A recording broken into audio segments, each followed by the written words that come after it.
Today we will still think about the same passage that we discussed last Sunday, which is John chapter 15, verse 1 to 17.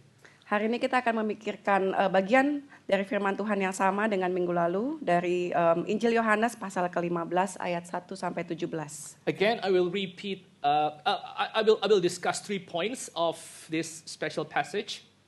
Saya akan membahas 3 poin dari bagian firman Tuhan ini With maybe a little repetitions with regard to the fourth point.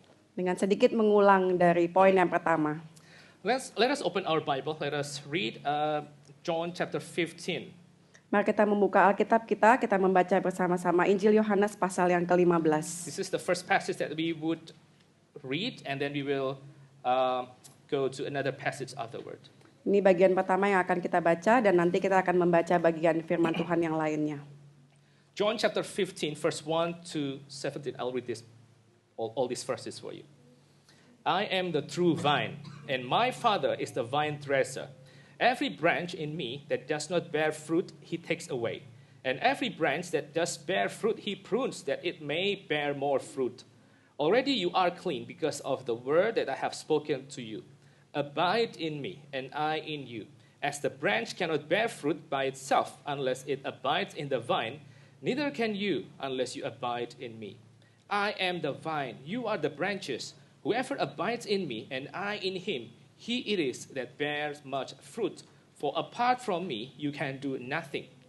If anyone does not abide in me, he is thrown away like a branch and withers. And the branches are gathered, thrown into the fire, and burned. If you abide in me, and my words abide in you, ask whatever you wish, and it will be done for you. By this my Father is glorified, that you bear much fruit, and so prove to be my disciples. As the Father has loved me, so have I loved you. Abide in my love. If you keep my commandments, you will abide in my love, just as I have kept my Father's commandments and abide in his love. These things I have spoken to you, that my joy may be in you, and that your joy may be full. This is my commandment, that you love one another as I have loved you. Greater love has no one than this, that someone laid down his life for his friends. You are my friends if you do what I command you. No longer do I call you servants, for the servant does not know what his master is doing. But I have called you friends, for all that I have heard from my Father I have made known to you. You did not choose me, but I chose you, and appointed you that you should go and bear fruit, and that your fruit should abide, so that whatever you ask the Father in my name, he may give it to you. These things I command you, so that you will love one another. The second passage we will read from 1 John chapter 1. Bagian kedua kita akan membaca dari 1 Yohanes pasal yang pertama. 1 John chapter 1, we will focus on 1 John chapter 1, verse 1 to 4. 1 Yohanes pasal yang pertama ayat 1 sampai 4. 1 John chapter 1, verse 1 to 4. I'll again read this passage for you. That which was from the beginning, which we have heard, which we have seen with our eyes, which we looked upon and have touched with our hands, concerning the words of life. The life was made manifest, and we have seen it, and testified to it, and proclaimed to you the eternal life, which was with the Father, and was made manifest to us. That which we have seen and heard, we proclaim also to you, so that you too may have fellowship with us. And indeed, our fellowship is with the Father and with his Son, Jesus Christ. And we are writing these things so that our joy may be complete. This is the words of our Lord. Let us all bow down and pray. Inilah firman Tuhan, mari kita berdoa. Father, we come to your presence and we ask you that you once again may bless us with your words and with your presence, Lord.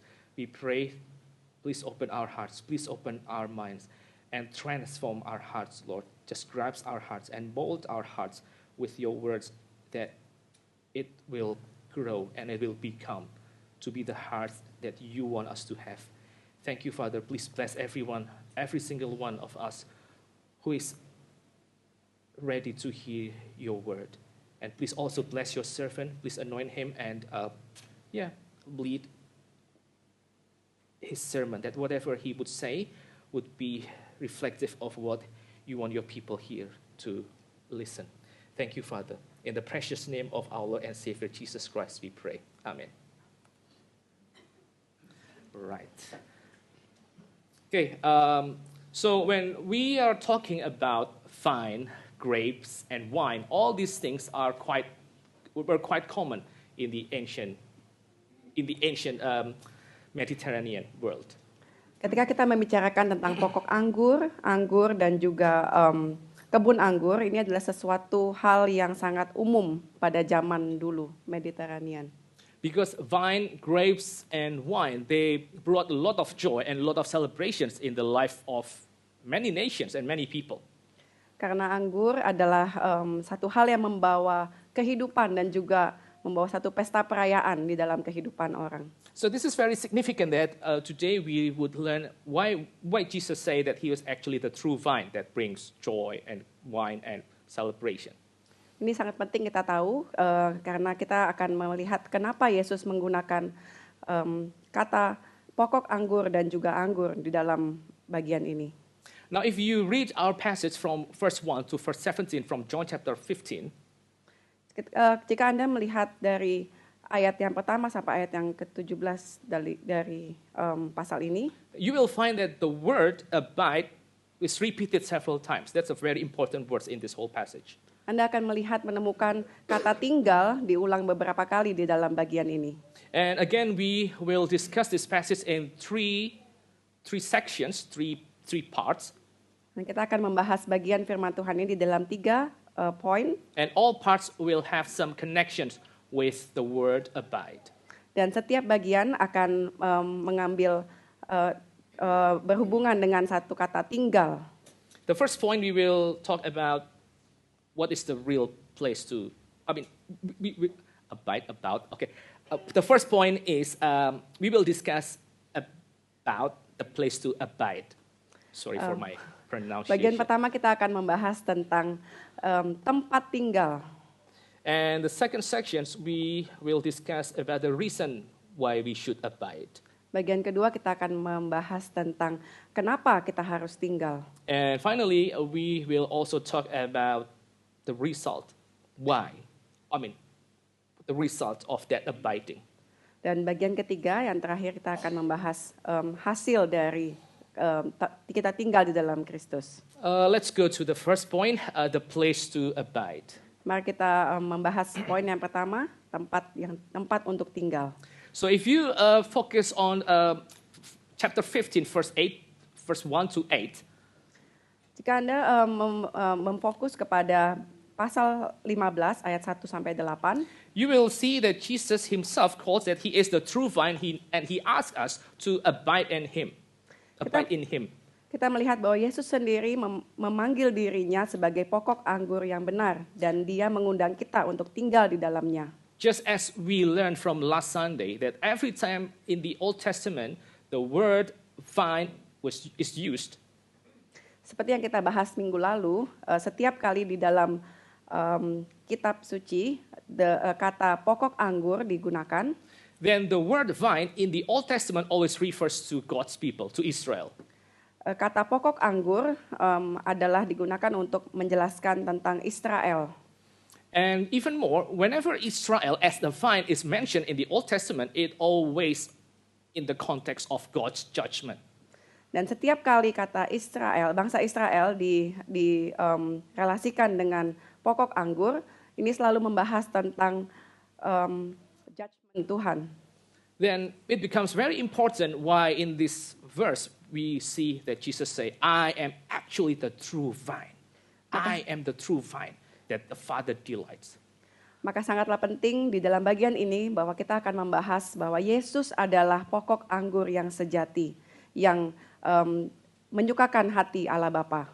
It is very interesting that in one chapter of John's Gospel, sangat menarik bahwa di dalam satu pasal di dalam kitab Injil Yohanes, which is John chapter 2, Yohanes pasal yang kedua, Jesus made his first miracles in the village of Cana. Yesus melakukan mujizat yang pertama di kota Kana. And you remember what miracle is that? What sign is that? The first sign of Jesus. Dan Anda bisa ingat mujizat pertama itu. Let's go to the next slide. Yes, he turned water into wine. Yesus mengubah air menjadi anggur. And that's very significant. Dan ini sangat penting. Because as Jesus himself say, look, I am the true vine. And in the second chapter of John, he turned all the water into wine so that people will marry and people will celebrate the wedding. Sangat penting bahwa Yesus mengatakan bahwa dia adalah pokok anggur yang sejati. Karena di pasal yang kedua, dia merubah air menjadi anggur dan membawa satu celebration, pesta. Israel as the old vine cannot produce any wine because Israel has been dying. Bangsa Israel sebagai pokok anggur tidak bisa memproduksi anggur lagi karena mereka adalah bangsa yang sudah mulai mati. It is only Jesus can produce that high quality wine because he is the true vine. Hanya Yesuslah yang bisa membuat anggur yang dengan kualitas yang terbaik karena dia adalah pokok anggur yang sejati. But not only did Jesus say to Israel, look, I am the true vine that can give you celebrations and joy and life. Tapi bukan hanya Yesus mengatakan, lihat bahwa aku adalah pokok anggur yang sejati yang bisa memberikan kamu anggur yang terbaik. He didn't just say that just for the Jewish people. Dia tidak hanya mengatakan ini untuk orang-orang Yahudi. But I believe that actually John chapter 2 also have a wider significance to the whole people in Mediterranean. Tapi saya percaya juga bahwa Yohanes pasal yang kedua mempunyai signifikansi yang lebih luas kepada orang-orang di luar bangsa Yahudi. Now if you watch the opening of the Paris Olympic 2024. Jika Anda menonton opening ceremony dari Paris 2024, they made this parody of the Last Supper. Mereka membuat satu parodi perjamuan terakhir. And after the parody, they brought this blue guy, and I don't know what the blue guy said something, but like definitely that guy is quite significant in the whole opening ceremony. Dan setelah selesai parodi itu, mereka membawa satu manusia yang berwarna biru ke atas meja. Dan saya tidak tahu apa yang dikatakan oleh manusia biru ini, tapi yang pasti dia adalah satu hal yang penting. Now, who's that blue guy in the opening ceremony? What does he represent? Dan siapakah orang biru ini di dalam parodi itu? Now, that blue guy in the opening ceremony actually reflects this ancient god of the Greek people called Dionysus. Dan orang yang biru ini adalah merepresentasikan satu dewa Yunani, Dionysius. And who is Dionysus? Dionysus is actually the god of wine. Dionysius adalah sebenarnya adalah dewa dari anggur. Like a lot of people in the ancient Mediterranean, they worship this god. Banyak orang di Mediterranean kuno menyembah pada dewa ini. He is the god of wine, god of joy, and god of celebration. Dia adalah dewa anggur, dewa pesta perayaan. In a way, he's also like a kind of source of life. Secara tidak langsung dia juga adalah sumber hidup. Because in the ancient times, it was better to drink wine rather than drink water. Karena pada zaman dahulu lebih baik minum anggur daripada minum air. So when Jesus turned the water into wine, he simply said to everyone, not only to the Jewish people with their Old Testament tradition, but also to the wider community, the universal community in the ancient Mediterranean, that what you're looking for in Dionysus, in your ancient religions, you can find the fulfillment in me. Maka ketika Yesus mengubah air menjadi anggur, dia mengatakan bukan hanya kepada orang Yahudi yang adalah Israel yang sudah mulai mati, tapi juga kepada orang-orang ancient Mediterranean pada zaman itu bahwa lihat ini aku lebih kuat lebih powerful dari Dionysius. And this is what Jesus invites to everyone who believes in him. Inilah undangan Yesus kepada semua orang yang percaya kepadanya. I am the true vine and you are the branches and abide in me. Aku adalah pokok anggur yang benar dan engkau adalah ranting-rantingnya, maka tinggallah di dalamku. When we abide in Jesus, when the branches abide in the vine, then we will have the life of the vine repeated within our life. Maka ketika kita sebagai ranting tinggal di dalam pokok anggur itu, maka kita akan mempunyai hidup yang sama dengan pokok anggur itu. Like the question is, how is it possible for us to abide in Jesus? Tapi pertanyaannya adalah bagaimana kita bisa tinggal di dalam pokok anggur itu? We are here on earth. Jesus is no longer with us. Kita ada di dalam dunia ini dan Yesus tidak ada lagi bersama-sama kita di dalam dunia ini. How can we abide in him and him in us? Bagaimana kita bisa tinggal di dalam Dia dan Dia di dalam kita? Now, this is very important because in John's gospel, we learn that after Jesus left his disciples, he didn't simply left us with his teachings, just like any other religious founders. Ini sangat penting karena ada di dalam kitab Injil Yohanes bahwa ketika Tuhan Yesus meninggalkan dunia ini, dia tidak hanya meninggalkan kita dengan pengajarannya seperti dalam pemimpin agama lain. But Jesus said that I will send the Spirit, my Spirit that the Father will give to you. Tapi Yesus juga mengatakan, aku akan mengirimkan roh yang dari Bapa. Because we are given the Spirit of Jesus, that is why we can abide in him. Because we have the life of Jesus that the Father has granted when we trust in Jesus. Maka karena kita sudah diberikan roh ini, kita bisa tinggal di dalam Kristus. And because we have the Spirit of Jesus, then as we live our Christian life, we depend on the life of Jesus. Maka karena kita juga sudah diberikan roh ini, dan ketika kita menghidupi hidup kita sebagai orang Kristen, kita bergantung kepada Yesus Kristus. As we abide in Jesus Christ through his Spirit, then we will bear fruits. Ketika kita tinggal di dalam Kristus melalui sebagai pokok anggur, maka kita akan berbuah. And what do this fruit mean? What does this fruit mean? Dan apakah arti buah ini? Well, at least we can say there are two categories of fruit that we should produce as the branches who abide in Jesus. Ada dua kategori buah yang kita harus hasilkan waktu kita tinggal di dalam Kristus. The first one is called the ministerial fruit, the fruit of the ministry. Yang pertama adalah buah pelayanan. If we truly abide in Jesus and his Spirit is in us and we are in Jesus, ketika kita sungguh-sungguh tinggal di dalam Kristus dan rohnya ada di dalam kita, of course we will have this natural drive to live for him, to glorify him, and to do his work. tentu saja kita mempunyai satu dorongan yang natural untuk melayani Dia, untuk hidup bagi Dia. This is not some like mechanical compliance to do stuff. This is simply our natural instinct, our natural drive to serve our Lord Jesus Christ. Ini bukan hanyalah ketaatan yang mekanis, tapi ini adalah satu dorongan dari diri kita untuk melayani Tuhan. And the second fruit that we should produce is not only just the ministerial fruit, but also the spiritual fruit, the fruit of the Spirit. Dan buah yang kedua adalah spiritual fruit, buah roh. We become more like Jesus in our characters. Kita semakin seperti Kristus di dalam karakter kita. Even more, as a branch that abide in the vine, we become to realize more that we are nothing without our sweet Jesus. Seperti ranting yang terhubung dengan pokok anggur itu, kita menyadari bahwa kita bukanlah apa-apa, kita tidak bisa melakukan apapun di luar Kristus. That is why Jesus can say that apart from me, you cannot do anything. You can do nothing. Oleh sebab itu Yesus mengatakan, di luar dari aku, kamu tidak bisa melakukan apapun. Now, for us as branches, when we abide in Jesus and we start to produce fruit, Maka kita sebagai ranting, waktu kita mulai memproduksi buah, life doesn't necessarily go easier from that point. Hidup kita bukan menjadi gampang atau mudah. Because Jesus himself said, if you bear fruits, then I will do one important thing in your life. That is, I will start to prune you.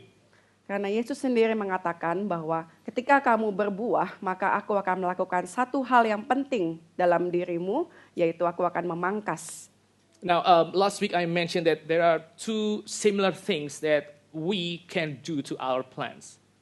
Minggu lalu saya mengatakan ada dua hal yang kita bisa lakukan kepada tanaman kita. The first one is we do the trimming. Yang pertama kita merapikan. To make it look neat and make it look beautiful. Untuk membuat itu kelihatan cantik. Aesthetically pleasing. Terlihat bagus di luar. But it's just like that. It's just like outer and artificial way to make things beautiful. Ya, tapi itu hanyalah satu untuk kelihatan di luar saja bagus. And the second thing that we can do to our plants is called pruning. Tapi hal yang kedua yang kita lakukan kepada tanaman kita itu adalah memangkas. Now, I just came across these pictures about what does it mean to prune a vine. Saya ada satu gambar, apa artinya itu untuk memangkas pohon anggur. Let's see what pruning means. This is pruning. This is pruning. Nothing at all. Nothing at all. No leaves, no fruits, nothing. This is what happened. This is what happened on a grapevine on winter pruning. Ini yang terjadi pada pohon anggur pada musim dingin, yaitu akan dipangkas sampai tidak ada apapun, tidak ada daun, tidak ada buah sama sekali. Now, this is what happened when our life is pruned by God. Dan inilah yang akan terjadi ketika hidup kita dipangkas oleh Tuhan. What do you see in the pictures when the grapevine is pruned? Apa yang Anda lihat di gambar ini ketika pohon anggur itu sedang dipangkas? When a grapevine is pruned in winter, what you can see most is actually the vine itself. It's the vine that becomes the focus of everything.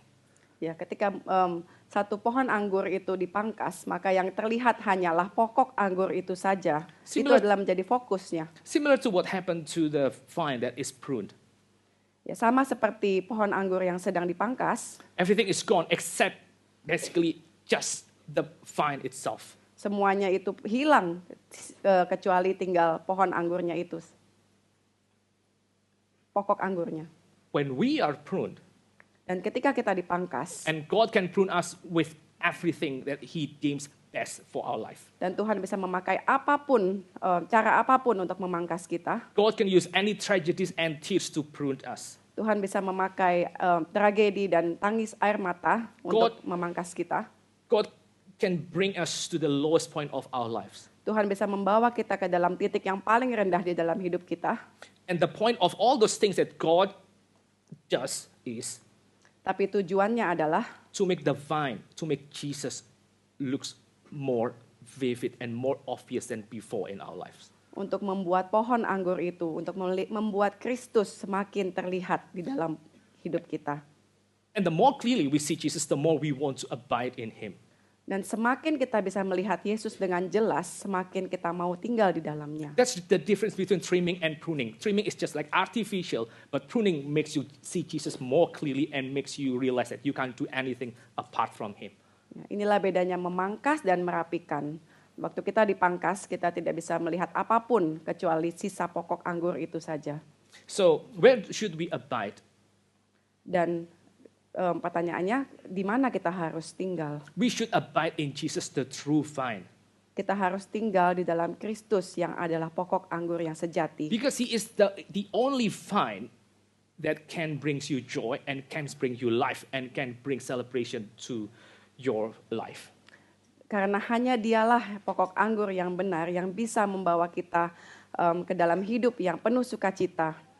So everyone and also children, the next question is, where is actually your true vine? Where have you been abiding all these times? Dan pertanyaannya adalah, di mana selama ini kita tinggal? Like have you been abiding in money because you think that money will give you enough joy and enough celebrations in your life? Apakah kita tinggal di dalam uang karena kita pikir uang bisa membawa sukacita, bisa membawa hidup di dalam hidup kita? Have you been abiding in your careers? Apakah kita tinggal di dalam karir kita? Have you been abiding just simply in your own dreams? Apakah kita tinggal di dalam mimpi-mimpi kita? If you abide in anything else except the true vine, then what will happen in your life is simply drought and simply frustrations and simply dissatisfactions with life. Jika kita tidak tinggal di dalam pokok anggur yang sejati itu, maka hasilnya adalah frustasi dan juga kita menjadi tidak puas. As we learn about the first point, that the true place to abide is in Jesus Himself. Dan ketika kita belajar poin yang pertama ini bahwa tempat tinggal yang benar, yang sungguh-sungguh adalah di dalam Kristus sendiri. We are also reminded that Christian life is not just a simply mechanical obedience, not just simply a mere mechanical compliance. Ya, kita juga harus mengingat bahwa hidup kekristenan, hidup orang Kristen bukanlah hanya sekedar ketaatan yang mekanis. At the core, the Christian life is a fellowship with Jesus Himself. Pada intinya, kekristenan adalah satu persekutuan dengan Kristus. To draw our life from the life of Jesus. untuk mengambil hidup kita dari hidup Kristus. To let our life be molded and be shaped and be pruned by Him. Untuk membiarkan hidup kita bisa dibentuk dan juga dipangkas oleh Dia. So that we can even more give our life to Him. Supaya kita bisa memberikan hidup kita lebih lagi kepadanya. Now we go to the second point, the reason to abide. Mari kita melihat poin yang kedua, mengapa kita harus tinggal di dalam Kristus. So if you look at verse 9 to 11, Kalau kita melihat ayat ke-9 sampai ke-11, this is what Jesus said. I'll ini read yang this passage dikatakan again oleh for you.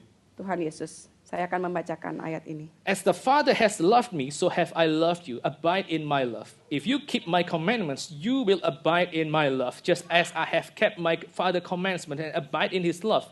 These things I have spoken to you, that my joy may be in you and that your joy may be full.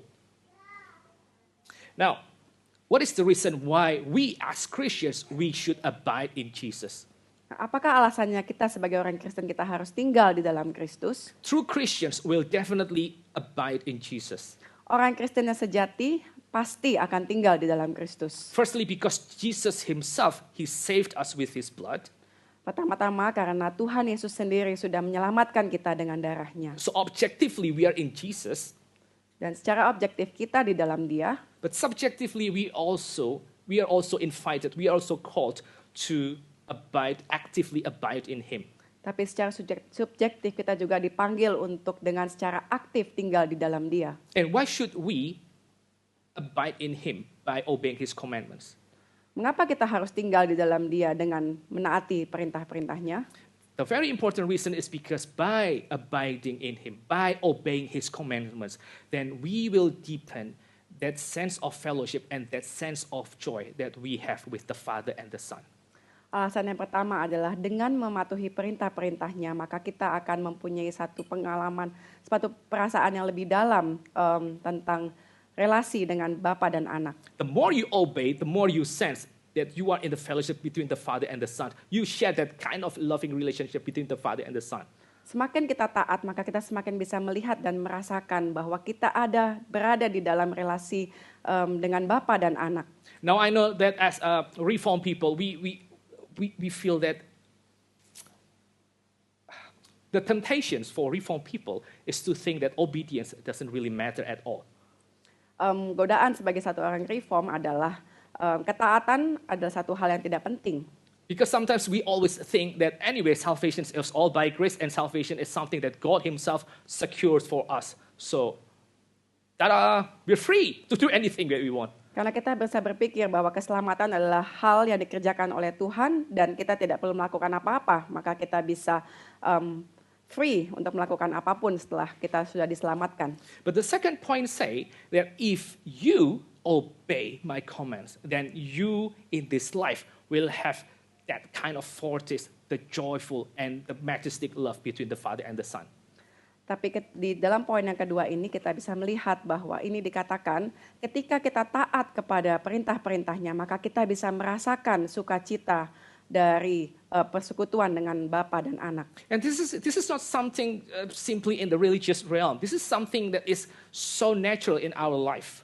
Ini bukanlah satu hal yang hanya di dalam ranah religius, tapi kita juga bisa merasakan dalam setiap hari dalam hidup kita. Let me bring you this picture to your attention. Okay, maybe next picture. Right, this one. Yeah. Sorry, I forgot that I have the previous picture, but anyway, the point has been gone. Yeah. Okay. Now, if this is the picture of a loving family. Okay. Ini adalah gambar dari satu keluarga yang saling mengasihi. They are in a beautiful relationship. Mereka ada di dalam satu relasi yang sangat indah.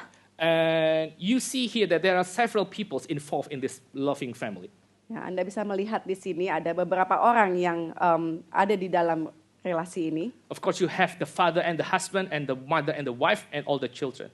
Ada ayahnya, ada ibunya, dan juga anak-anaknya. Now they're enjoying this loving fellowship. Mereka sangat menikmati satu relasi yang penuh dengan kasih ini. Just like you do in your family. Ya, seperti yang Anda rasakan dalam keluarga Anda. But I just want to bring to your attention this simple fact. Tapi saya mau Anda sadar satu fakta. That this kind of pictures, this kind of situations, this kind of persistent and continuing loving relationship will not be possible without doing the chores. Saya mau mengatakan bahwa relasi semacam ini yang penuh dengan kasih tidak akan bisa terjadi tanpa kita mau melakukan pekerjaan rumah sehari-hari. In order for you to have all these kind of expressions and all these kinds of joy and emotions, untuk bisa kita merasakan ekspresi sukacita dan juga ekspresi kasih seperti di dalam gambar ini, you will have to do what we will see in the next slide. maka kita harus melakukan apa yang Anda akan lihat di dalam slide yang selanjutnya. Am I right? Apa What do you have to do? Apa yang Anda harus lakukan? Well, you have to make your bed, okay? Otherwise, your Monday morning will be just so horrific. Ya, Anda harus merapikan ranjang Anda supaya Senin pagi tidak menjadi kacau. And you have to take the rubbish out, children. Dan Anda harus membuang tong sampah. And sometimes I also have to help my wife do the shopping and carry all the shoppings. Dan kadang-kadang saya juga harus membantu istri saya untuk belanja dan membawa barang-barang belanjaan. My wife do the ironing. Istri saya menggosok baju. Thank goodness we have the dishwasher so we don't have to do the washing up of the dishes. Untungnya kita punya dishwasher jadi kita tidak usah cuci piring. And I and my wife, we take turns to who would prepare the dinner. Dan saya dan istri saya kita bergantian untuk menyiapkan makan malam. My wife loves to do the vacuuming. Istri saya suka vakum. And I do the I do the drying. Dan saya mengerjakan dryer. We are so grateful we have Landromat just 2 minutes walking distance from our place. So that's a great comfort in this weather. Ya, untungnya kita ada laundromat dekat rumah supaya bisa membantu di dalam cuaca seperti ini. Map the floor and clean the house and everything. Dan membersihkan rumah dan semuanya. Now, without we do all these chores, there can't be any harmonious family, right? Tanpa kita melakukan pekerjaan rumah sehari-hari semacam ini, maka tidak akan bisa ada satu keluarga yang harmonis. If your husband is just what he does every single day, just lying in bed and watching YouTube and go to the gym and never do anything in the house chores, how would you feel? Kalau suami Anda setiap hari hanya tiduran dan juga pergi ke gym, nonton YouTube, apa yang Anda rasakan? Like you can have that kind of harmonious relationship with one another without doing the chores. Anda tidak bisa mempunyai satu relasi yang harmonis tanpa melakukan pekerjaan-pekerjaan rumah. Your relationship is supported by your so-called responsibility or duty. Relasi Anda itu didukung dengan pekerjaan rumah dan juga tanggung jawab. Now, look at this research in the next slide. Mari kita melihat riset. I just came across this article this morning. Saya baru membaca artikel ini pagi ini. I'll read the title to you. 7 in 10 adults have strong relationships with their parents. And drumroll, childhood chores are a big reasons why. Iya. 7 dari 10 orang mempunyai relasi yang sangat kuat dengan orang tuanya dan alasannya adalah waktu kecil melakukan pekerjaan-pekerjaan rumah. Chores is very important according to the research to build that kind of relationship. Pekerjaan rumah itu sangat penting berdasarkan dengan riset ini. That's why Jesus say, maka Tuhan Yesus mengatakan, if you keep my commandments, you will abide in my love. Maka Tuhan Yesus mengatakan, jika kamu menaati perintah-perintahku, maka kamu akan tinggal di dalam kasih. It doesn't mean that if you fail to obey, that Jesus will cast you away and Jesus will ignore you. Ini bukan berarti waktu kita gagal untuk menjadi taat, maka Tuhan Yesus akan membuang kita. But the more you obey, the more you do your responsibility as Christians, then the stronger the relationship will be. Tapi semakin Anda taat dan semakin Anda mengerjakan tanggung jawab kita sebagai orang Kristen, maka hubungan kita menjadi semakin kuat. Now, why do we want to abide and by obeying all His commandments? Mengapa kita mau tinggal di dalam Kristus dengan menaati perintah-perintahnya? Because we have been engrafted as a branch into his own life as the true vine. Karena kita sudah dijadikan ranting dari pokok anggur itu. Now, if in the first point we learn that Christian's life is just not a mechanical obedience, mechanical compliance. Kalau di dalam poin pertama kita belajar bahwa hidup Kristen bukanlah hanya sekedar ketaatan yang mekanis, That Christian life is a joyful fellowship with Jesus at the core. bahwa kekristenan adalah hidup yang penuh sukacita di dalam relasi dengan Tuhan Yesus. Now, in the second point, we learn the other side Maka of di dalam that poin reality. Maka di dalam poin yang kedua ini kita belajar di sisi lain, dari sisi lain. That obedience is a very important thing in our Christian walk with the Lord. Bahwa ketaatan adalah hal yang sangat penting di dalam kehidupan Kristen kita. Now, that kind of obedience is not energized, is not driven by the fear or by shame. Dan ketaatan semacam ini bukan didasarkan dari rasa takut atau rasa malu, Because the Bible says that in Jesus, no more condemnation. karena Alkitab sudah mengatakan bahwa di dalam Kristus tidak akan ada lagi penghakiman. That kind of obedience is also not energized by our ambitions to use Jesus for our own good. Dan ketaatan semacam ini juga bukan didasarkan dari ambisi kita untuk menggunakan Yesus sebagai untuk keuntungan kita sendiri, For wealth, for health, or like just for heaven. untuk kekayaan, untuk kesehatan, atau hanya untuk surga. If you obey Jesus because you fear him, because of shame, because of your ambitions to gain anything in this world, then it actually becomes just a way of religion. Kalau Anda hanya mentaati Kristus karena didasarkan dari rasa takut atau rasa malu, maka tidak ada bedanya dengan agama lain. I'll try to next slide. I'll bring to you this beautiful hymn, Living for Jesus. Ya, ini adalah satu hymn yang sangat indah. Let's just Hidup focus bagi on the Yesus. first stanza. Mari kita melihat bagian yang pertama. This is what the hymn says. Living for Jesus, a life that is true, striving to please him in all that I do, yielding allegiance, glad-hearted and free. This is the pathway of blessing for me. Now, if you look just at this stanza, then this is actually the way of religions. I will obey Jesus. I will give my all to Jesus. And I know that by giving everything to Jesus, then I will have these blessings. That's just the way of religions if we stop at this part. Maka jika kita hanya berhenti di dalam bagian yang pertama ini, maka tidak ada bedanya dengan agama-agama lain, di mana kita melakukan semuanya ketika kita mentaati perintahnya dan juga untuk melakukan semua tanggung jawab kita dengan rasa takut. But this is not the kind of obedience that Jesus asks in this passage. Ini bukanlah ketaatan yang Tuhan Yesus minta dalam bagian ini. The obedience that Jesus asks is the obedience that is driven by gratitude. Ketaatan yang Tuhan Yesus minta adalah ketaatan yang didasarkan dari rasa syukur. Again, if we stop at this part, then we will understand Christianity just simply another religion. Maka ketika kita berhenti di dalam bagian ini saja, maka kekristenan adalah sama seperti dengan agama lain. And the refrain actually describes why we want to give everything for Jesus. Dan tapi di bagian refrennya, maka kita bisa melihat mengapa kita akan melakukan semua ini, memberikan hidup kita untuk Yesus. Oh Jesus, Lord and Savior, I give myself to thee.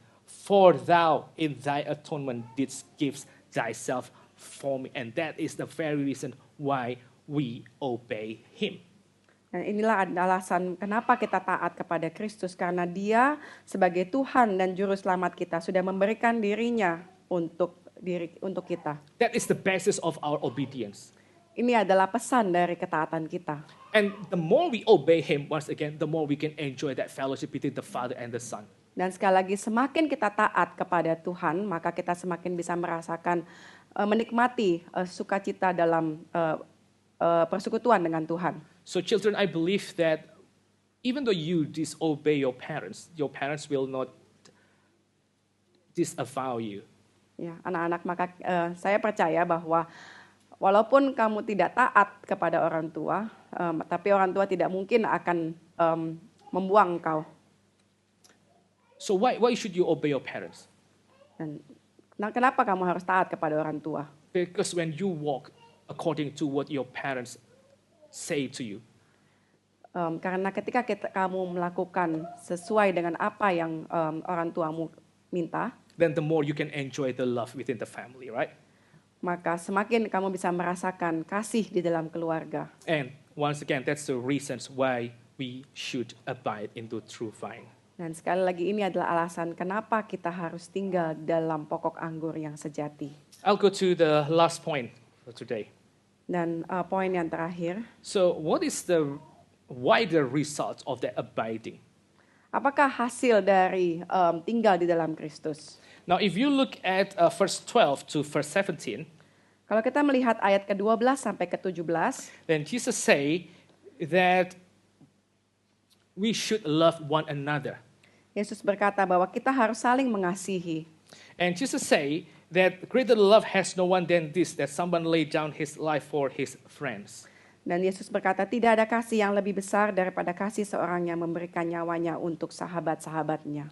Again, the results of being in Jesus is that Dan sekali lagi hasil dari tinggal di dalam Kristus adalah we start to love one another just like Jesus loved us and treat us as his friends. kita semakin mengasihi satu sama lain, sama seperti Kristus sudah mengasihi kita sebagai sahabatnya. Now, the word friend is very important in the ancient culture. Kata sahabat adalah satu kata yang sangat penting di dalam kebudayaan kuno. What does a friend mean? Apa artinya sahabat? So if you know this great historical guy named Alexander the Great, he lives like 300 years before Jesus was born. Jika Anda tahu, satu orang bernama Alexander Agung yang hidup 300 tahun sebelum Tuhan Yesus. He was the Macedonian king and he conquered a lot of areas in the Mediterranean area. Dia adalah satu raja Makedonia dan juga dia berhasil menguasai banyak nation. And as a king, he trust only like several people. Dan sebagai raja, dia hanya percaya kepada beberapa orang.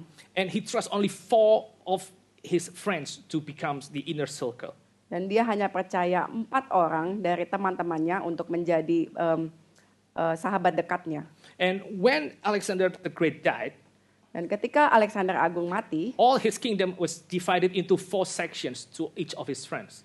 kerajaannya itu dibagi menjadi 4 bagian untuk 4 temannya ini. So the idea of a friend is very important. Jadi ide tentang sahabat atau teman sangatlah penting. To some extent, a friend conveys the message that you can be trusted by a king, and the king can share everything to you. Sebagai seorang sahabat, ini adalah sesuatu hal yang penting karena raja bisa percaya dan mengandalkan kamu. And even the king can just delegate part of his kingdom to you. Bahkan sang raja bisa membagikan bagian dari bangsanya, dari kerajaannya itu kepadamu. But definitely Alexander the Great, he couldn't have many friends. Tapi yang pasti Alexander Agung tidak bisa punya banyak teman. Now that's a friend in the Hellenistic culture. Itulah sahabat atau teman di dalam Hellenistic culture. Especially when it is used in the context of the palace. Khususnya di dalam konteks kerajaan. Now in the Hebrew culture, a friend is also important. Dalam kebudayaan Yahudi, teman juga penting. Especially when we look at the Old Testament, there are at least 2 people that are called to be the friends of God. Khususnya ketika kita melihat perjanjian lama, ada 2 orang yang dipanggil disebut sebagai sahabat Allah. Now, the first one is Abraham. He was called the friends of God. Yang pertama adalah Abraham, dia disebut sebagai sahabat Allah. And the second one is Moses. Dan yang kedua adalah Musa. These 2 are called the friends of God, and they have that very close relationship with God himself. Dan kedua orang ini disebut sebagai sahabat Allah dan mereka punya satu hubungan yang sangat dekat dengan Allah. Now, what happened in John chapter 15 is that Jesus extends that kind of friendship to everyone who believes in him. Yang terjadi pada Injil Yohanes pasal ke-15 ini, maka Yesus memberikan privilege untuk menjadi sahabatnya kepada semua orang percaya. And if you look at the people that gathered together in the upper room, Dan ketika Anda melihat orang-orang yang berkumpul di dalam ruangan yang di atap, you know that they actually cannot be trusted. mereka tidak bisa dipercaya. Like people like Peter, Philip, and Thomas, for instance. Orang-orang seperti Petrus dan juga Philip dan juga Thomas. They cannot be trusted with the idea of having this kingdom and the idea of extending this kingdom. Sesungguhnya mereka tidak bisa dipercayakan dengan kerajaan Tuhan. And they cannot even be trusted with that intimate fellowship with Jesus because later on they will betray Jesus and just left him alone. Dan mereka juga tidak bisa dipercaya dengan untuk mempunyai satu relasi yang intim dengan Kristus karena mereka nantinya akan betray Jesus. But Jesus said, I call you my friends. He extend that kind of relationship and trust to everyone, the failing people. Tapi Yesus mengatakan bahwa aku menyebut engkau sebagai sahabatku. Dan dia mengundang mereka untuk menjadi sahabatnya. And Jesus said, no greater love than this. Dan Yesus berkata, tidak ada kasih yang Greater lebih love besar. has no one than this, that someone laid down his life for his friends. Tidak ada kasih yang lebih besar daripada kasih seorang yang memberikan nyawanya untuk And sahabat-sahabatnya. Jesus gave his life for us because he has called us his friends. Dan Yesus sudah memberikan nyawanya untuk kita dan dia menyebut kita sebagai sahabatnya. I'll bring again, next slide, I'll bring this. So this is a pictures of a father that dropped his daughter at her school. Ini adalah gambar seorang ayah mengantarkan anaknya ke sekolah. Like I usually do this job, this chore. Ini adalah satu hal yang saya kerjakan setiap hari. And like sometimes when I drop my kids at the gate of the school, I say these things to them. Kadang-kadang ketika saya mengantarkan anak saya ke depan pintu gerbang sekolah, saya mengatakan, Look, I'm driving you to your future. saya mengantarkan kamu kepada masa depanmu. But I can only drive this far at the very gate of that school. Tapi saya hanya bisa mengantarkan kamu sampai di sini. I lay down my life to take you this far. Saya memberikan hidup saya untuk mengantarkan kamu sampai di sini. I lay down my life to take you to your future only this far. Saya memberikan hidup saya kepadamu untuk mengantarkan kamu kepada masa depanmu, tapi hanya sampai di sini. Beyond this gate of the school, it's your own journey. So please make the most out of it. Ya, lewat dari gerbang sekolah ini, itu kamu harus adalah sendiri. We can lay down our life to people that we care. Kita bisa memberikan hidup kita kepada orang-orang yang kita kasihi. But even our life cannot solve everything that they need. Tapi hidup kita tidak bisa menyelesaikan semua yang mereka perlukan. We cannot secure their life. Kita tidak bisa memberikan kepastian, Your parents keamanan. cannot secure your future. Orang tuamu tidak bisa memberikan kepastian tentang masa depanmu. This morning I came across this old news actually. Pagi ini saya melihat satu berita yang lama. This is like the big news in 2018 Ini adalah satu news yang besar pada tahun 2018. when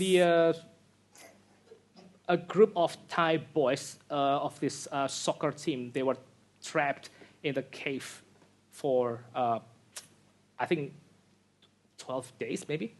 Ada satu grup dari anak-anak laki-laki di Thailand yang mereka terjebak di dalam satu goa untuk beberapa hari. And they were trapped by just the sea around that cave. And like I think they were quite far under the earth. Dan mereka cukup jauh dari di bawah tanah. It was a big news in 2018. Inilah satu berita yang besar pada tahun 2018. And it took not only the Thai government to save all those boys. Bukan hanya pemerintah Thailand yang bekerja untuk menyelamatkan anak-anak ini. It took the whole international community to save those boys and the coach from that deep down cave. Tapi adalah pekerjaan dari komunitas internasional untuk menyelamatkan anak-anak ini. And I heard like years ago that one of the diver actually died when he tried to save all those boys. Saya mendengar bahwa salah satu penyelam yang berusaha untuk menyelamatkan anak-anak ini meninggal. Long story short, finally all those boys and the coach, they survived. And they could be evacuated from that cave. Tapi akhirnya anak-anak ini bisa diselamatkan dan dikeluarkan dari goa itu. A lot of people, a lot of countries have laid down their resources, their life. Banyak orang, banyak negara sudah memberikan hidup mereka untuk menyelamatkan anak-anak ini. Even literally, one of the divers, he died because of them. Dan secara literal, satu penyelam itu meninggal ketika dia menyelamatkan anak-anak ini. So that they could live from that day on. Supaya mereka bisa hidup dari waktu itu. This is what happened next. Next slide. Ini yang terjadi selanjutnya. Okay, this is a bit too small, but I'll just read this small caption to you. Saya akan membacakannya. So this is 2023, just last year, just 5 years after they were saved from that cave. The captain of the Thai football team, trapped in a cave for several days in 2018, took his own life while at school in the UK, a coroner has ruled. So, Kapten dari tim sepak bola yang terjebak di dalam gua itu tahun 2018 membunuh dirinya sendiri waktu di sekolah. I give my life to take my children to their future at some point, and I have to stop. Saya memberikan hidup saya untuk membawa anak-anak saya kepada masa depan mereka, tapi di satu titik saya harus berhenti. And they have to continue on their own. Dan mereka harus melanjutkan dengan diri mereka sendiri. All these international communities gave their life to save all those boys. Semua komunitas internasional berusaha untuk memberikan hidup mereka untuk menyelamatkan anak-anak ini. So they didn't have to die under that sea. Supaya mereka tidak mati di dalam gua itu. But they could only go that far. Tapi mereka hanya bisa sampai di situ. Once they are taken out of that cave, it was their responsibility to continue with their life. Ketika anak-anak ini dikeluarkan dari gua itu, maka menjadi tanggung jawab mereka masing-masing untuk melanjutkan hidup mereka. And 5 years after that tragedy, one of them just simply took their life. That's it. Dan 5 tahun dari sejak tragedi itu terjadi, salah satu dari anak-anak ini membunuh dirinya sendiri. In a real sense, no one can really give his whole life for the others' lives. Ya, sesungguhnya tidak ada orang yang bisa memberikan seluruh dari hidupnya untuk satu orang. Only Jesus can do it. Hanya Yesus yang bisa melakukannya. He truly gives his whole life. Dia sungguh-sungguh memberikan seluruh hidupnya. Like from eternity, he knew that he will die for certain people. Dari kekekalan dia sudah tahu bahwa dia harus mati untuk menyelamatkan. Even when before he was born, before he incarnated into this earth, he knew that he would have to give his whole life if he want to save all those people. Bahkan sebelum dari inkarnasi terjadi, sebelum dia lahir sebagai manusia, dia tahu bahwa dia harus menyerahkan hidupnya untuk orang-orang. And remember, when we talk about Jesus, like he is a divine person. Dan ingat bahwa ketika kita berbicara tentang Yesus, dia adalah satu pribadi ilahi. And he deliberately gave his whole life, not just a few years, not just a few hours in the morning, but his whole life to save a sinners like you and me. Dan dia secara sadar memberikan seluruh hidupnya, bukan hanya satu paginya atau satu harinya, tapi seluruh hidupnya untuk manusia. And he saved your life in this world and in the world to come. Dan dia menyelamatkan hidupmu di dalam dunia ini dan dalam dunia yang akan datang. Once saved, forever saved. That's a very beautiful and majestic doctrine. Sekali diselamatkan, maka selamanya akan selamat. It shows the power of Jesus and it shows the heart of Jesus for his sinful people. Ini menunjukkan kekuatan Tuhan Yesus dan juga kasih-Nya untuk orang-orang yang berdosa. Only Jesus can give his whole life and secure your life in the side of eternity and beyond. Hanya Tuhan Yesus yang bisa memberikan seluruh hidupnya dan juga memberikan kepastian tentang masa depanmu di dalam dunia ini dan juga di dalam dunia yang akan datang. That is why we only have Jesus as our true friends. Maka kita bisa memanggilnya sebagai sahabat kita yang sejati. But having received the blood of Jesus and the life of Jesus, our true friend, tapi ketika kita sudah menerima darah Kristus sebagai sahabat kita yang sejati, this is what Jesus said in verse 12. ini yang Yesus katakan di ayat ke-12. This is my commandment, that you love one another as I have loved you. Inilah perintahku, yaitu supaya kamu saling mengasihi seperti aku telah mengasihi kamu. In a way, brothers and sisters, Ya, secara satu hal, In a way, Jesus, he is not only the mediator between us, sinners, and the holy God. dia bukan hanya mediator antara kita, orang berdosa, dengan Tuhan yang kudus, But he's also the mediator between me and you. tapi dia juga adalah seorang mediator antara saya dengan Anda. Just like in the one vine, there are a lot of branches. Seperti di dalam satu pohon anggur yang mempunyai banyak ranting, All those branches, they are united to one another because of the vine. Because the vine gives his life to all those branches. semua cabang-cabang ini, semua ranting-ranting ini adalah satu karena mereka semua melekat pada pokok anggur yang sama. In one sense, all those branches, they are all different from one another. Secara satu hal, semua ranting-ranting ini berbeda dengan satu sama lain. But on another sense, they share the same thing, the life of the vine. Tapi di satu sisi mereka juga membagikan satu hal yang sama, yaitu satu pokok anggur yang sama.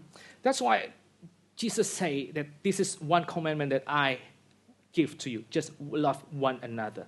Oleh sebab itu Yesus mengatakan, inilah satu perintahku kepadamu, Because we are kasihilah satu sama abiding in the lain. same vine.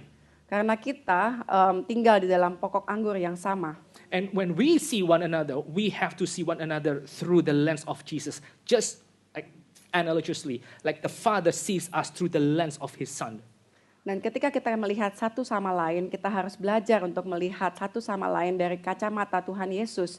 Seperti Bapa melihat kita melalui kacamata Tuhan Yesus. Of course, this is something that is easier said than done. Tentu saja ini adalah satu hal yang gampang dikatakan tapi tidak mudah untuk dikerjakan. Because we have different temperaments and we have different backgrounds and we have our own struggles and wounds and scars in this life. Karena kita masing-masing punya temperamen yang berbeda, kita mempunyai pergumulan yang berbeda-beda dan juga luka yang berbeda.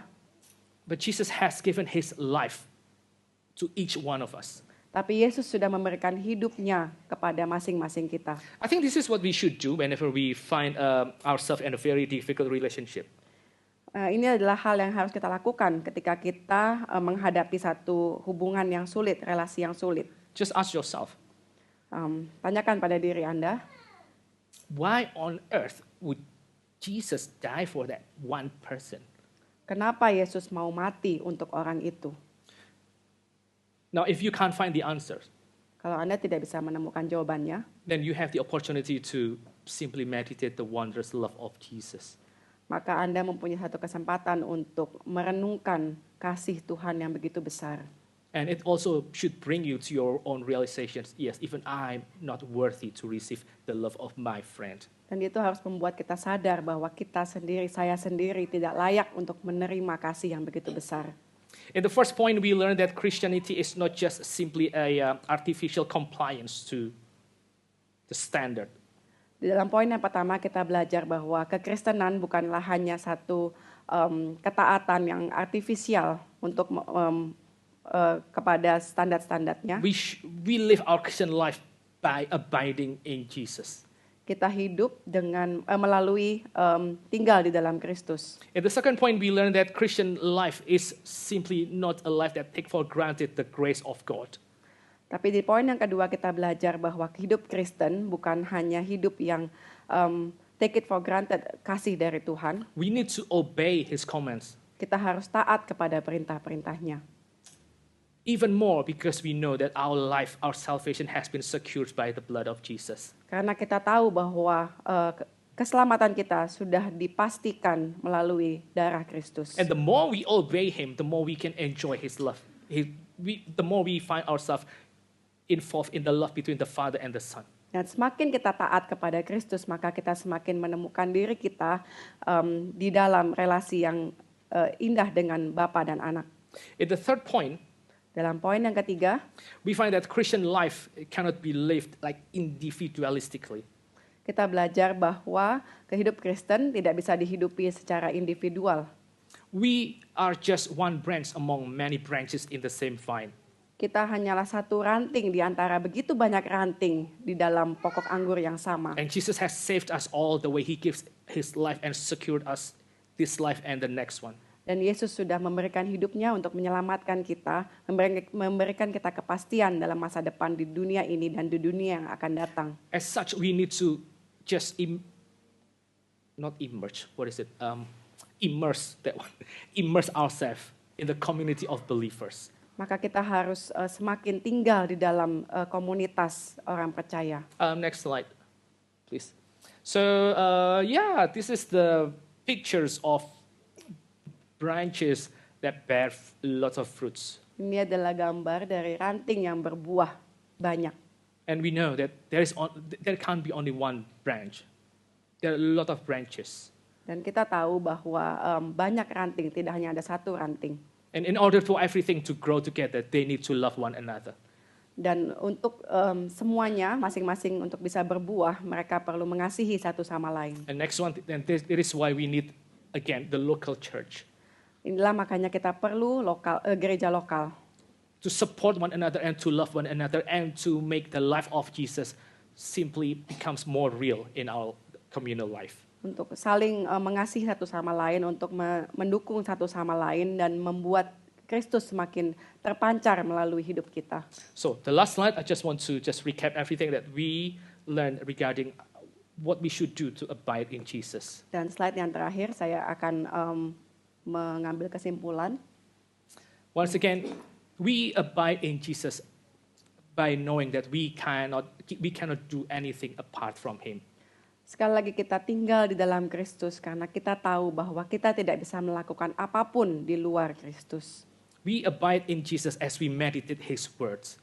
Kita tinggal di dalam Kristus ketika kita membaca dan merenungkan firman-Nya. If you abide in me and I in you, and if you abide in me and my words abide in you, say Jesus, you will bear much fruit. So abiding includes the meditations of Jesus' words. Dan Yesus berkata bahwa ketika kamu tinggal di dalam firman-Ku, maka kamu akan berbuah. Abiding means we have to immerse our life in the life of prayer. Tinggal di dalam Kristus berarti kita harus semakin memikirkan tentang kehidupan doa kita. Joyful obedience and also a life in the local church. Ketaatan yang penuh sukacita dan juga bergabung di dalam gereja lokal. May we become people who abide more strongly and bear much fruit. Let us all pray. Semoga kita menjadi orang-orang yang semakin tinggal di dalam Kristus dan semakin berbuah banyak. Mari kita berdoa. Can you pray? Bapa kami yang di surga, kami sungguh mengucap syukur ya Tuhan. Our Father in heaven, we thank you, Lord, once again that you have given us your word, your precious word, that you shared with us through your servant this morning. Please bless each one of us so that we not only gain understanding and knowledge, but our life truly change and we truly abide in you, O Lord. That we would love one another as you have commanded us to do, and that we can enjoy more and more in that relationship with you and the Father. Please bless each one of us, and we pray all this in Jesus' name. Amen. Amen.